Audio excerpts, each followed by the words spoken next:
नमस्कार, मैं यूनिस खान। अमन समाचार में आपका स्वागत है। 6 अप्रैल 1980 में भारतीय जनता पार्टी की स्थापना हुई।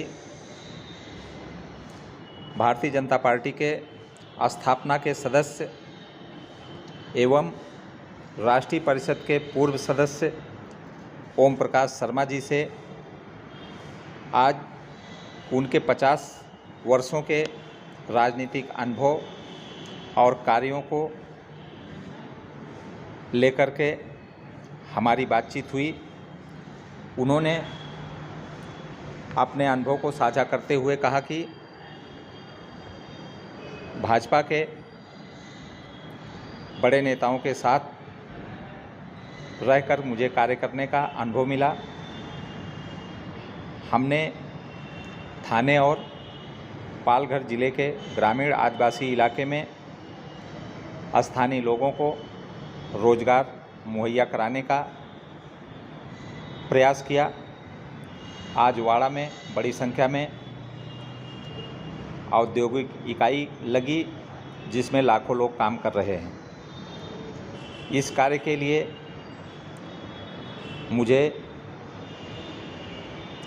बहुत खुशी मिलती है। आज जो है भारतीय जनता पार्टी केंद्र और कई राज्यों में सत्ता में है। इसके लिए पार्टी के वरिष्ठ नेताओं ने जो परिश्रम किया, आज उसका जनता को लाभ मिल रहा है। हम भारतीय जनता पार्टी के कार्यकर्ताओं को स्थापना दिवस की शुभकामना देते हुए ये संदेश देते हैं कि वह सच्चाई के मार्ग पे चल करके ज़्यादा से ज़्यादा लोगों की किस तरह से सेवा की जा सकती है, उसके लिए प्रयास करना चाहिए।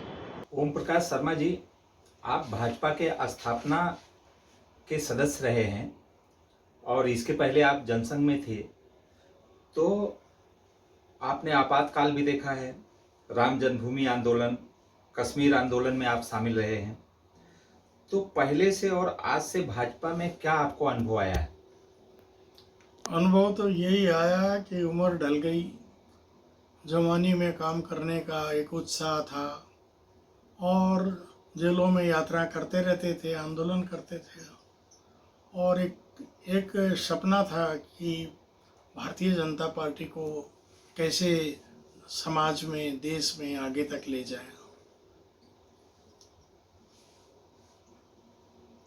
आपने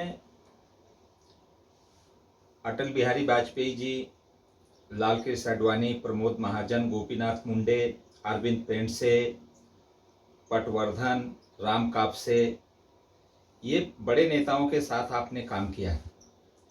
50 वर्षों तक आपने जो राजनीति में काम किया है, इसके पीछे आपको क्या अनुभव मिला? अनुभव तो एक मन में देशभक्ति थी कि समाज के लिए काम करना, राष्ट्र के लिए काम करना, और ये सोच करके ही मैं आदिवासी क्षेत्रों में चला गया था और वहाँ पे एडवोकेट चिंतामन वनगा, जिनको 8 बार लोकसभा का चुनाव लड़ने का मैंने अवसर मिला, विष्णुजी सौरा जो 1980 से लेकर अंत तक विधानसभाओं के सदस्य बने रहे, मंत्री रहे, ये मेरा जीवन की एक संपत्ति है। शहर में रहते हुए आपने थाने पालघर जिले के ग्रामीण आदिवासी क्षेत्र में काम करने के लिए क्यों चुना? क्या उद्देश्य था?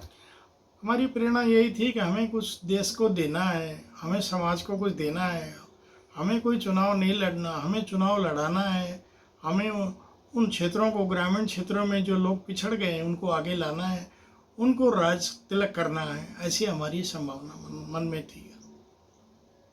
आपने कभी चुनाव नहीं लड़ा, आपने दूसरों को चुनाव जिताने का काम किया है। इसका आपको क्या लगता है आज के समय में? नहीं, पक्ष ने हमें बहुत कुछ दिया। पार्टी ने मुझे पार्टी स्थापना के समय ही 6 अप्रैल 1980 को ही ठाणे जिला जब ये एक ही जिला था उसका प्रसिद्धि प्रमुख बना दिया। और अगर आप पार्टी को प्रसिद्धि देनी है, पार्टी नई थी लेकिन मैंने वो कार्य संभाला। और जब मैं दिल्ली के लिए राष्ट्रीय परिषद पे 1993 पे गया तो मेरे को अडवाणी जी ने देश का सर्वश्रेष्ठ प्रसिद्धि प्रमुख घोषित किया। ये मेरे लिए सम्मान का विषय था। आप 1973 से जनसंघ में कार्य किए, उसके बाद 6 अप्रैल 1980 में जब भाजपा की स्थापना हुई आप स्थापना के सदस्य रहे। करीब 43 वर्ष हो रहे हैं इस राजनीतिक दौर में। तो आपको आज क्या अनुभव आ रहा है और आप क्या संदेश देना चाहते हैं? हम बहुत खुश हैं। हम जो सपना लेके चले थे वो हमारा सपना पूरा हुआ। हम कई हमारे एजेंडों में हमारे कार्य थे, ये माननीय मोदी जी के माध्यम से वो चीज़ें पूरी हो रही है। हमारा सपना सक्सेस हुआ है और आगे भी हम जिएंगे जब तक जो हमारी कल्पना थी वो पूरी होगी, ये हमारी सोच है।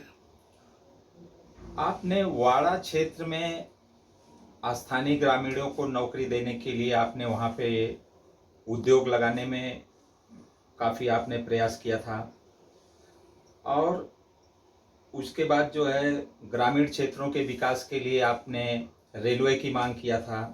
तो आप अपने कार्य में कहाँ तक सफल हुए और कौन सा कार्य ऐसा रह गया जो आप नहीं कर पाए? हम ग्रामीण क्षेत्रों में जब गए थे, पक्ष नया था, निशानी कमल थी और 80 से हम ग्रामीण क्षेत्रों में घूमते थे तो लोगों से कहते थे कि जिथे गाँव तिथे काम, जिथे गाँव तिथे विकास। इसका अर्थ है कि जहाँ गांव है वहाँ हम उद्योग लाएंगे। लोगों को आश्चर्य लगता था, लेकिन आज जिस क्षेत्रों को हमने साथ में लिया वहाँ क्षेत्रों में आज लाखों लोग काम करते हैं और रोजगारी मिली है और लोग उस चीज़ को अभिमान की दृष्टि से देखते हैं। 50 वर्षों तक राजनीति में कार्य करने के बाद आज भाजपा के स्थापना दिवस पर कार्यकर्ताओं को क्या संदेश देना चाहेंगे? हम तो यही कहेंगे कि मन में कोई लालसा मत रखिए, ईमानदारी से काम कीजिए, देशभक्ति मन में रखिए और जो हमारे दीनदयाल जी उपाध्याय, श्यामा प्रसाद मुखर्जी, अटल बिहारी वाजपेयी जी, माननीय अडवाणी जी, माननीय मुरली मनोहर जोशी जी, माननीय संघ के मार्गदर्शक जिन्होंने हमें एक प्रेरणा दी, उस प्रेरणा को लेकर के समाज तक जाना है, ये हमारी सोच है।